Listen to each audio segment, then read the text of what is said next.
दोस्तों, मोहम्मद सादक का घराना अपने गांव का एक मजहबी घराना था। उसके 2 भाई और 3 बहनें थी। ये लोग अपने गांव में सबसे ज्यादा गरीब थे। मोहम्मद सादक दिन भर मजदूरी करके जो रकम लाता, उससे घर वालों को 2 वक्त की रोटी नसीब होती। फिर फैसलाबाद में उसकी एक ऐसे आदमी से मुलाकात हुई जो जर्मन में लोगों को लेकर जाता। वो तमाम प्रोसेस गैर कानूनी तरीके से करता। उस वक्त कंप्यूटर का जमाना ना था, ज्यादातर काम तस्वीर के जरिए होते थे। उस वक्त जाली शनाख्ती कार्ड और जाली पासपोर्ट बनाना इंतहाई आसान था। मोहम्मद सादक के दोस्त ने उसकी कुछ तस्वीरें और 2 लाख रुपए लिए। इसके बाद उसने जिस नाम का वीजा था, उसी नाम का शनाख्ती कार्ड और पासपोर्ट बनवाया। इस तरह मोहम्मद सादक के कागजात मुकम्मल कर दिए। यूं मोहम्मद सादक जर्मन पहुंच गया। वो शुरू से मेहनती था, लिहाजा उसने दिन रात मेहनत मजदूरी की और बेशुमार पैसा कमाया। जर्मन में उस वक्त इस कदर काम था कि लोगों को मजदूरी के लिए लोग न मिलते, लिहाजा उसने दूसरे भाइयों को भी गैर कानूनी तरीके से जर्मन बुलवाया।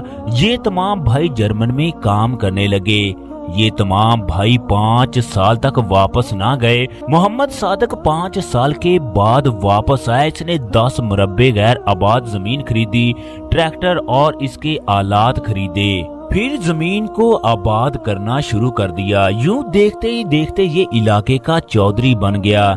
जमीन आबाद करने के बाद ये दोबारा वापस गया। इसने 3 पाकिस्तानियों को ढूंढा, उनसे अपनी बहनों की शादी कर दी। इस तरह मोहम्मद सादक की बहनें भी जर्मन पहुंच गई। अब सादक का एक छोटा भाई जिसका नाम हबीब था, वो भी वापस आ गया, जबकि सबसे छोटा कलीम वहीं पर रहा। उसने जर्मन औरत से शादी कर ली। वक्त अपनी रफ्तार से गुजरता रहा। सबके बच्चे जवान हो गए। अब सब बहन भाइयों की ख्वाहिश थी हमारे बच्चों की आपस में शादियां हो जाएं। चनाचे मोहम्मद सादक ने अपनी तमाम बच्चियों की शादियां जर्मन में मौजूद कलीम के बच्चों से कर दी। उसने ये जानने की कोशिश ना की कि कलीम के बच्चे एक अंग्रेज औरत से हैं। उनका माहौल अंग्रेजों वाला है। जबकि सादक की बेटियां शादी करके जर्मन पहुंच गई तो इन्होंने देखा कि उनके शौहर रोजाना क्लब के चक्कर लगाते हैं। बेशुमार औरतों के साथ उनके चक्कर हैं। दुनिया की हर बुराई उनमें पाई जाती है। दीन इस्लाम से उनका कोई ताल्लुक नहीं, कलमा तक उन्हें नहीं आता। सादक की बेटियां ये माहौल देखकर रोती कि हमारे वालिद ने जर्मन के चक्कर में हमारा ईमान खराब कर दिया, हमारी शादी ऐसे लोगों से कर दी जिनका दीन से कोई वास्ता नहीं है। मोहम्मद सादक बेटियों को सब्र की तलकीन करता, जबकि बेटे की ये हालत थी कि उसके सामने उसकी बीवी दूसरे लोगों से ताल्लुक कायम रखती, मगर उसका बेटा कुछ ना कर पाता। फिर वो वक्त भी आया जब उसके यहाँ एक बेटे की पैदाइश हुई। वो सारा दिन बेटे के कपड़े तब्दील करता, उसकी सफाई का ख्याल रखता। जबकि मोहम्मद सादक की बेटियां इंतहाई मजहबी थी। इन्होंने अपने बच्चों की अच्छे तरीके से परवरिश की, इन्हें एक सच्चा और दीनदार मुसलमान बनाया। जबकि तीनों के खामद ने क्लब न छोड़े। मोहम्मद सादक की बीवी इस दुनिया से रुखसत हो गई। घरों के तनाजात बढ़ते गए। वो भाई जो एक दूसरे पर जान देते थे, अब वो एक दूसरे के जानी दुश्मन बन गए। मोहम्मद सादक ने सारी जमीन पर कब्जा कर लिया। वो अपने बच्चों की वजह से परेशान रहता कि जर्मन की खातिर मैंने अपने बच्चों की जिंदगी तबाह कर दी। सादक पाकिस्तान में बेशुमार फसलें काश्त करता, उनसे हासिल होने वाली आमदन को बच्चों को भेज देता।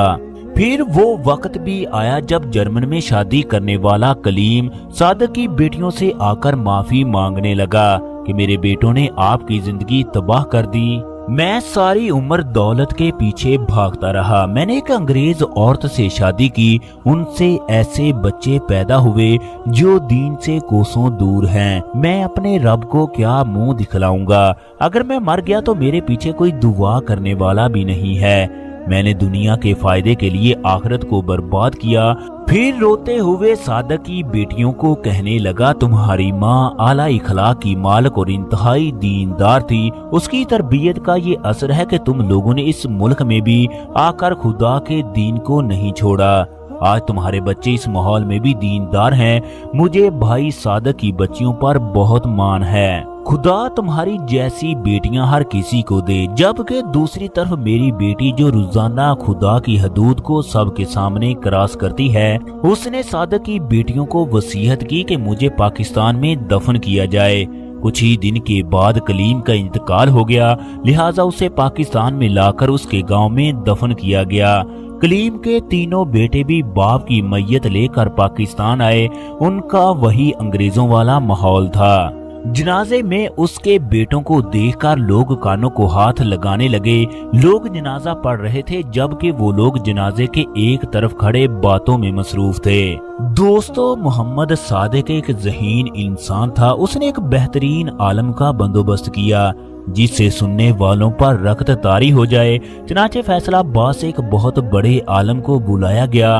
वो आलम कलीम के बेटों के पास बैठकर खुदा की बातें करने लगा। कलीम के बेटे उर्दू जानते थे। वो कहने लगा, क्या आपको पता है खुदा ने हमें कैसे पैदा किया? किस तरह माँ के पेट में गोश्त और हड्डियां बनाकर फिर उसमें रूह फूंकी, फिर कैसे उसके पेट से बच्चे को पैदा किया, उसे जवान किया और फिर उसे बूढ़ा कर दिया। अगर कोई खुदा से ज्यादा ताकतवर है तो फिर उसकी जमीन से बाहर निकल कर दिखाए, उसके आसमान से बाहर निकल कर दिखाए। ये आलम 15 दिन तक कलीम के बेटों के साथ रहा। वो जो भी सवाल पूछते ये उनको बड़े सलीके से जवाब देता। 15 दिन के अंदर अंदर खुदा ने उनकी हालत बदल दी। वो दीन को दिल से समझने लगे। जब वो वापस जर्मन गए तो वहां पर इनका दिल न लगा। चनाचे ये 15 दिन के बाद दोबारा पाकिस्तान आए। इन्होंने नमाज रोजे दीन की छोटी छोटी बातों के बारे में सीखा। ये लोग अब गांव के अंदर तबलीग करने लगे।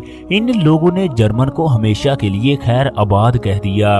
अपने बीवी बच्चों समेत पाकिस्तान में शिफ्ट हो गए। इनका कहना है कि पाकिस्तान में अगर इंसान नेकी ना भी करे तो बुराई नहीं करता। अब ये लोग तबलीगी जमात के साथ जाते हैं। ये लोग खुदा का शुक्र अदा करते हैं क्योंकि उसने उनकी हालत को बदल दिया।